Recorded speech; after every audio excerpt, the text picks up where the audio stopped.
Hapa ni UK Swahili, tunatafsiri na kufasiri Kiswahili. Basi kama nilivyoahidi ama kama UK Swahili ilivyoahidi, tumeweza kupata namna ya kunakili siri rahisi za biashara kuanzia siri ya kwanza hadi ya 18. Zikuwa na video YouTube. Kwa hivyo basi tumepata namna ya kuzinakili sasa, alafu tutazipeperusha YouTube. Utangulizi na dibaji ya siri rahisi za biashara tayari ziko Spotify. Sasa ndo tunanakili upya ama tunazipeperusha upya YouTube. Haya basi, bila kupoteza wakati, dibaji au utangulizi wa siri rahisi za biashara. Labda unajiuliza mbona mada yenyewe ni siri rahisi za biashara. Msingi ni kuwa watu tangia zama wamekuwa katika shughuli nyingi tu. Hamna kipya kinafanyika wakati huu, hakikufanyika wakati huo.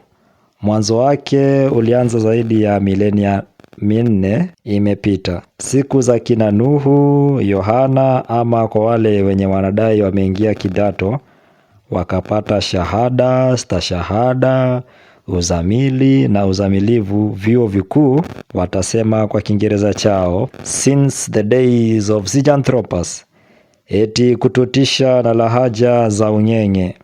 Babai, hicho Kiingereza hakikuwepo nyakati hizo. Walitumia ndimi na lahaja za kitamaduni. Kiingereza chako sio kipimo cha werevu au hekima. Itabakia tu kuwa lugha tu tuliolazimishiwa na wakoloni karne ya 20. Kiingereza sio wededi wa kufikiria suluhisho kwa haraka. Uzuri ni eti kuna jamii waliweza kunakili tamaduni zao kwa miaka ayami kabla ya kuvumbuliwa kwa daftari. Viliandikwa kwa njia mbadala, labda kwa majani maalum na matawi wengi ambao mnayajua kama scrolls. Wachache waliokuwa na rasilimali ya kutosha walitumia huu ujuzi wa kufaulu vitoto vyao hivyo. Tukitumia namna wafanyavyo wanasayansi kwa maabara. Hizi mbinu zimefanyiwa utafiti kwa karne zaidi ya milenia 4, ambayo ndio takriban karne 40. Wafalme na majeshi yao walipewa kipaumbele kwa kufunzwa na wahenga wa wakati huo. Fursa ilitumika kila wakati, wakufunzi kuongoza tabaka la kila jamii kuelewa umuhimu wa siri za biashara. Lakini wakati huo hazikuwa siri, bali sheria haswa kwa familia zilizojulikana kubobea kwa ufundi na ujuzi wa taaluma zinazohudumia watu katika jamii zima. Kwa bahati nzuri au baya, hizi sheria hazijaenea kwa mtaala wa elimu hapa duniani. Kisa na maana, hazikuandikwa kwa Kiingereza, Kichina, Ugiriki au Kiswahili pia, au kwa Kiarabu cha ndugu zetu wa Kiislamu. Wenye hii elimu walionekana duni hapa duniani, lakini amini siamini, hao ndio wanashikilia makampuni kubwa hapa ulimwenguni. Pindi tunapoendelea kuvumbua hizi siri 40 hapa UK Swahili, utastajabu mbona kuku habweki kama kelbu. Kufanya biashara ni mbinu ya kila binadamu kuitumia talanta na uwezo wake kwa muda hadi akawa guru wa kupata mauzo maradufu na natija kutokana na mazao ya ardhi. Iwe madini, mimea, chakula, watu wenzio, wanyama, maji na kadhalika. Hata kuna jamii ya Kenya nimewasikia wakisema kwa lugha yao, mwanaume ni kujishikia kamchanga mahali. Alinitafsiria mtu kwa sababu najua Kiswahili pekee. Ina maana ni rahisi mwanaume anayetegemewa na familia yake kupata maisha mema akiwa amenunua shamba au ploti. Kwa lahaja ya hii jamii ya Kenya wanapendelea kutumia jina ploti. Yaani bora unakamchanga mahali dogo au kubwa, itawafaa maishani. Simaanishi hii jamii ndio ina hizi siri za biashara, la hasha.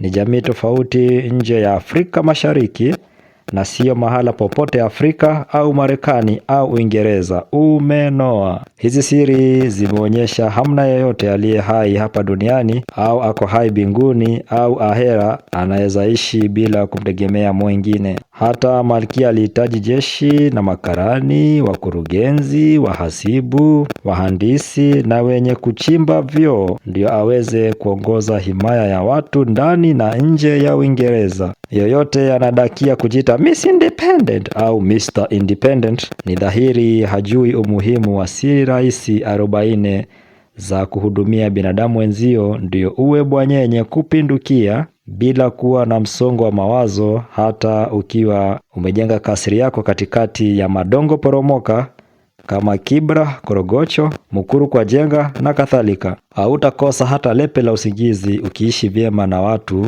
hata ukiwa na bilioni 100 kwa gunia hapo Kayole. Niulize mie, nitakusimulia wakati nilikuwa naishi kwa kasri eneo la mlima. Unamuona hata huyu Adam Smith ambaye anajulikana kuwa baba wa ekonomia na uchumi. Alizipata hizi siri kwa Wayahudi, na kabla ya kitabu chake cha uchumi kuvuma, alikuwa ameandika hapo awali kuhusu dini. Alikuwa muumini mwanzo. Najua hukujua hili, sio? Usimlaumu pia mhadhiri wako wa uhasibu ama biashara, naye pia hakufahamu. Elimu ilimhandaa kila somo la maana limetoka Ugiriki, Uingereza au Marekani. Sasa natumai unafahamu mbona ni vema kusikiza UK Swahili, ujue angalau 2-3 kuhusu biashara na siri zake rahisi. Itakushangaza ni rahisi kuwa tajiri kuliko kuwa maskini. Inakuhitaji nguvu nyingi kuwa mchochole kila uchao unapodamka kutoka kitandani. Basi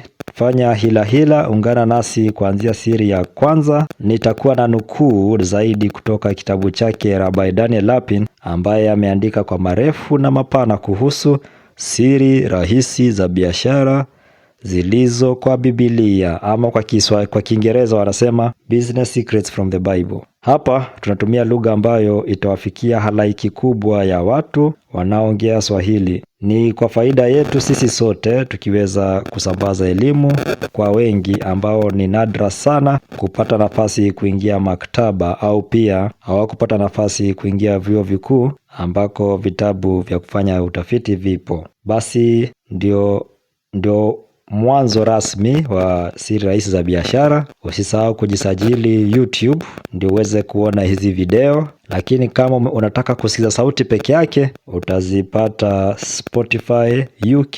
Tupatane kwa siri ya kwanza ya biashara.